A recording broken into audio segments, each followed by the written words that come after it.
Oke, jadi di sini kita punya sebuah kargo. Kargonya itu yang ini, yang ditarik nih, ini kargonya. Jadi ditarik sama dua buah kapal, kapal tongkang V1 dan V2 dengan kecepatan V1 dan V2 gitu ya. Habis itu kapal 1 dan 2 itu membentuk sudut alfa. Jadi dia narik, habis itu nariknya tuh membentuk sudut alfa. Kita disuruh cari berapa kecepatan si kargo ini. Yap, kayak gitu.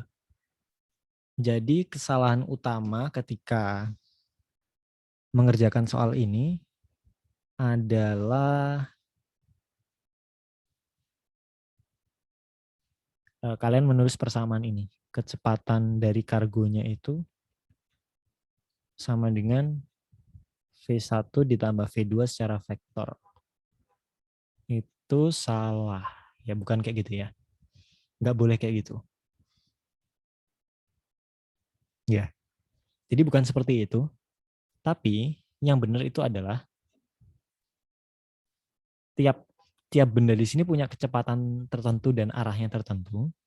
Jadi aku umpamain si kargonya ini punya kecepatan arah sana V3 gitulah ya. Sudutnya ini ke sini itu katakanlah beta, jadi yang ke sini itu alfa min beta. Dan persamaan yang berlaku itu jadi kayak gini. V3 aku komponenkan searah V2, jadi V3 cos beta itu sama dengan V2 samaan 1. Setelah itu V3 dikoskan atau dikomponenkan searah V1 itu harus sama dengan V1. Jadi kecepatan itu sebenarnya properti dari masing-masing benda yang bergerak kayak gitu. Belum tentu persamaan yang kayak gini itu belum tentu betul. Dalam kasus ini itu salah kayak gitu ya.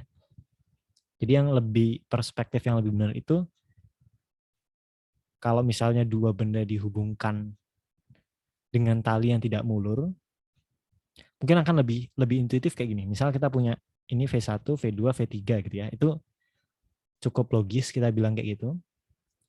Terus karena mereka dihubungkan sama tali, talinya selalu tegang, jadi jarak antara mereka berdua itu selalu sama. Kalau jarak dari mereka berdua itu selalu sama, maka kecepatan relatif mereka di sumbu ini itu 0.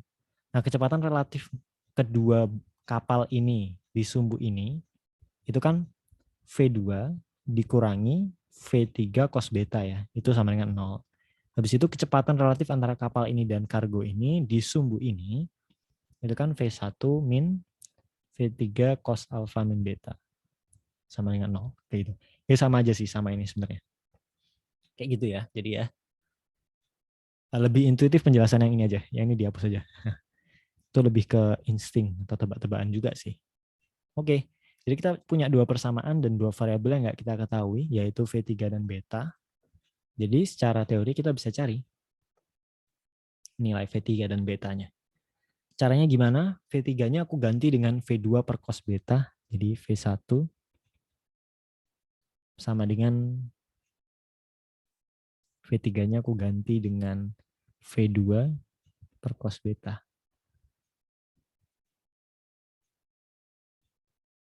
Nih, aku ubah jadi kayak gini. Cos alpha min beta itu berarti bisa aku jabarkan jadi kayak gini ya. Cos alpha cos beta min sin alpha sin beta. Cos cos min sin sin. Oke, jadi V1 itu sama dengan V2 cos alpha minus V2 sin alpha tan beta. Oke, kita udah berhasil ngubah jadi beta aja gitu ya. Lalu kita bisa apakan lagi nih? Kalau V1 aku bisa nyatakan sebagai sebentar. Oh, kalau kayak gini berarti jatuhnya tuh betanya kita bisa nyatakan dalam V1 dan V2 gitu ya. Berarti aku bisa tulis kayak gini. V2 cos alpha min V1 per V2 itu sama dengan V2 sin alpha ya. Itu sama dengan tan beta. Kalau tan betanya kayak gitu, berarti kita bisa cari cos betanya. Ada yang punya ide gimana cara carinya? Paling gampang sih kayak gini. Kalau misalnya ini beta, berarti sisi depannya itu yang ini, sisi sampingnya yang ini. Berarti untuk cari cos itu kan samping bagi miring kan? Sampingnya udah ada, miringnya cari.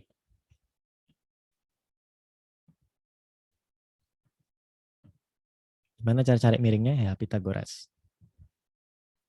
Ini kuadrat tambah ini kuadrat. Langsung aja ya. Nanti hasilnya itu V2 kuadrat tambah V1 kuadrat minus 2V1 V2 cos alfa. Iya, seperti itu. Jadi, cos betanya itu bisa aku tulis sebagai V2 sin alfa per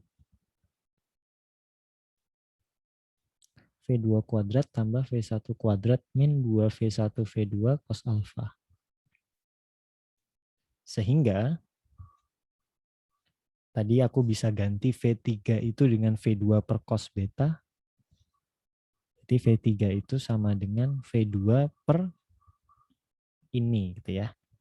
Jadi V2 kuadrat tambah V1 kuadrat min 2V1 V2 cos alfa per sin alfa.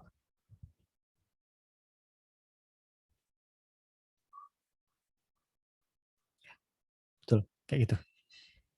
Ini betanya kayak gini, berarti kalau mau cari betanya berarti cos inverse ini gitu aja langsung ya. Dan ini V3-nya, kecepatan si kargonya. Ada yang mau ditanyain sampai situ? Ini ya, kayaknya ini soal yang cukup jarang muncul sih.